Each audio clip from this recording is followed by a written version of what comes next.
For the longest time, I thought that there was something fundamentally wrong with me, that I was too much, or not enough, or just missing whatever it was that made life easier for other people.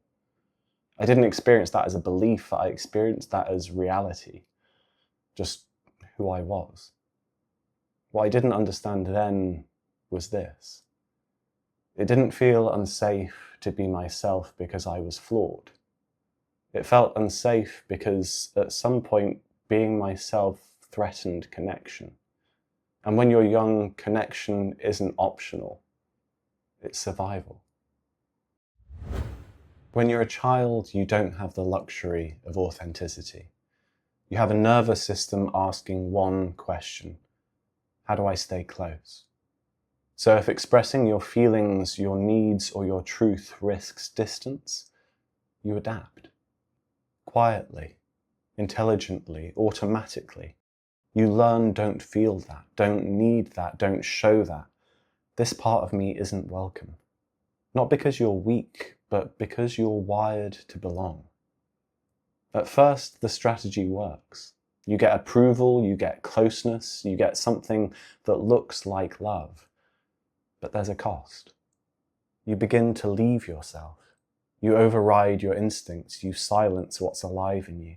You trade truth for safety. And slowly, often without noticing, you start living at a distance from yourself. That distance is what many people carry into adulthood. Not a dramatic trauma, not a constant crisis, but a quiet, ongoing self-abandonment. You function, you cope, you perform, but underneath something feels off. Life feels heavy. Relationships don't quite feel safe. Rest never fully lands. You might call it anxiety or exhaustion or feeling stuck, but often it's simpler than that. It's the cost of living disconnected from yourself. At some point, people start asking, what's wrong with me? Why can't I just relax? Why does everything feel so hard?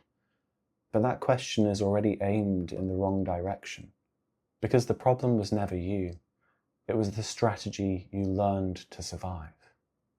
Here's the shift that changes everything.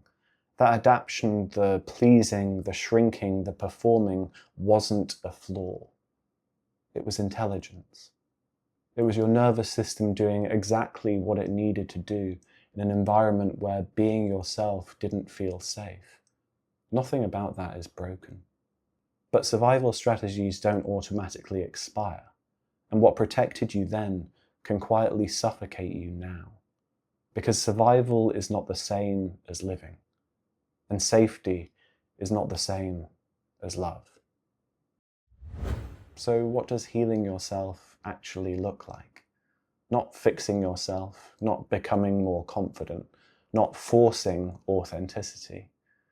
Healing begins with relationship, with noticing the moments you leave yourself, the moments you override a feeling, dismiss a need, say yes when your body says no. And instead of correcting that, you stay.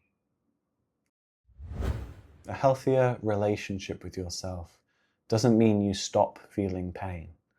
It means you stop abandoning yourself when pain appears.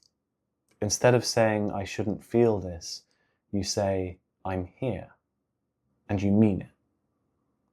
That single shift changes the nervous system, because safety doesn't come from positive thinking, it comes from presence. And this is the part that so many people are afraid of. They think if they turn towards themselves, they'll find something broken. But that's not what's there. What's there is a part of you that learned very early that love had conditions. And that part has been waiting your whole life for you to remove them. That isn't done by effort. It's done through relationship, by bringing presence to these places where you once disappeared. And when you do, something subtle but profound happens. Your body softens, your breath deepens, and life stops feeling like something you have to manage. This is what people are longing for. Not perfection, not constant happiness, but to feel safe being who they are. To stop negotiating their self-worth, to stop asking, am I enough? And start asking, can I be here with myself? Can I hold space for what is alive in me? Can I allow myself to be human? Because the truth is, you were never unlovable. You were adaptive. You were sensitive. You were human. And the part of you that learned to hide was never the wound. It was the protector. Healing doesn't mean getting rid of that part. It means thanking it and allowing it to finally take rest. And when it does, something becomes available again. Aliveness, truth, a certain energy, a life that doesn't require self-betrayal in order to be lived. Because this isn't about becoming someone new. It's about returning to who you were before you learned you had to disappear to be loved. If this resonates and you recognize this pattern in your own life, this is the work I do with people. Not fixing, not forcing, but rebuilding trust from the inside out. Click the link in the description below to book a one-on-one call with me.